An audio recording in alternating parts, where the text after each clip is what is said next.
What up, world? It's DG Mayne. Just finished up the interview. Shout out Celeb Secrets for You. Shout out Bash Records. You can follow me on Twitter at DG Mayne, DGMAYNE. Same thing, Instagram, bashrecords.com. You are ready. Peace.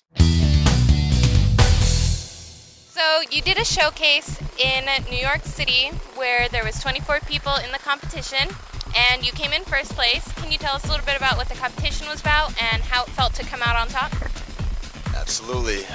It's iStandard Producer Showcase, Jay Hatch, that's the homie right there. It was actually my second time participating in an iStandard Producer Showcase. First one was in Hartford, Connecticut, and this one felt great because it was right in my backyard in New York.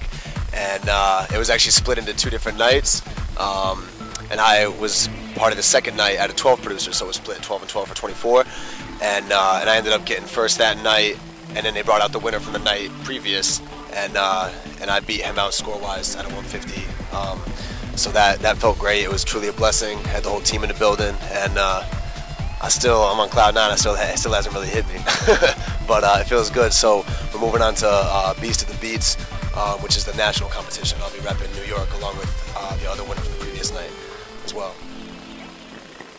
And now, we know that you are currently doing a lot of mixing and all that.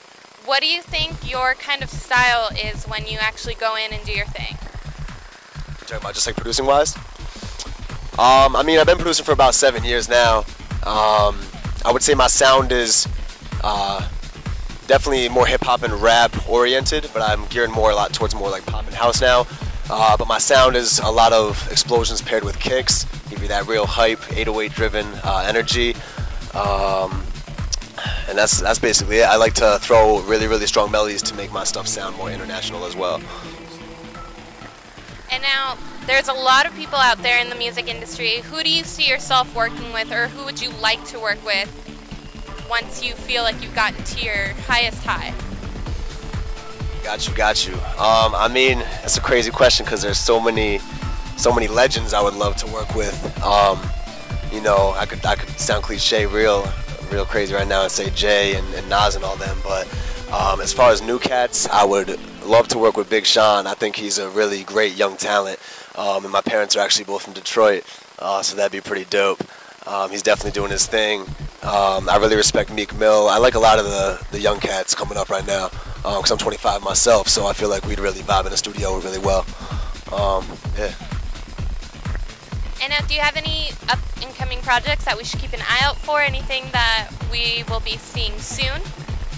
For sure. I actually have a couple things in the works, licensing-wise, with a couple of different companies.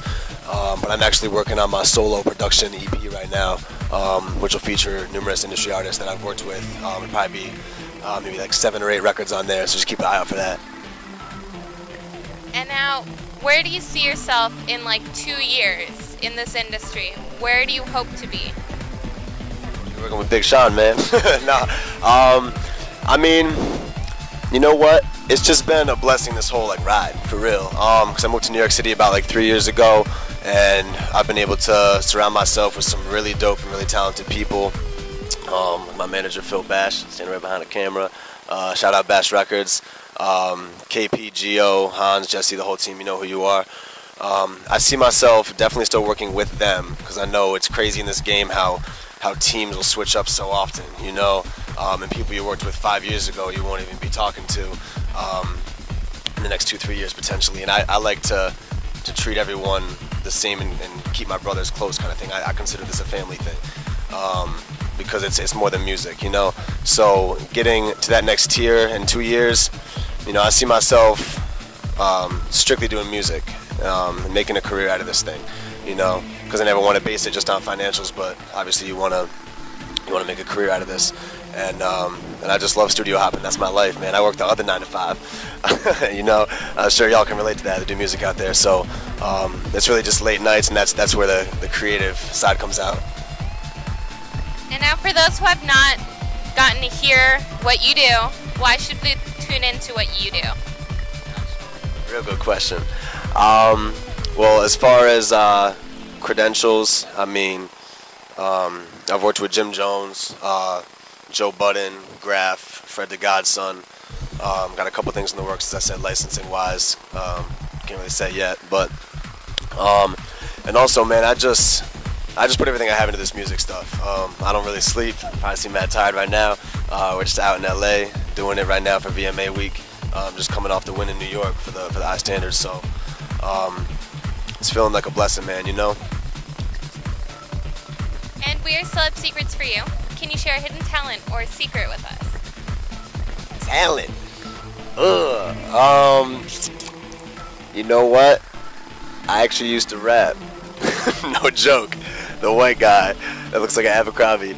That was me. That was me in high school, man. And that's what's actually got me into this music thing. Oh, damn. I would say I think junior year of high school.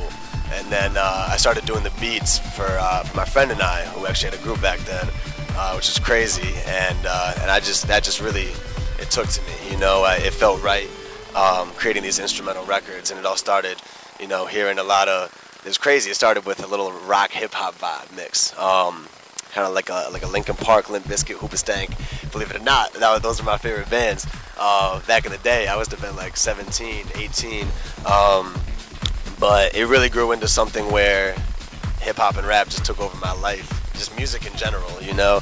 And I love doing it every day. I just wake up every day smiling and just hit the studio. That's it.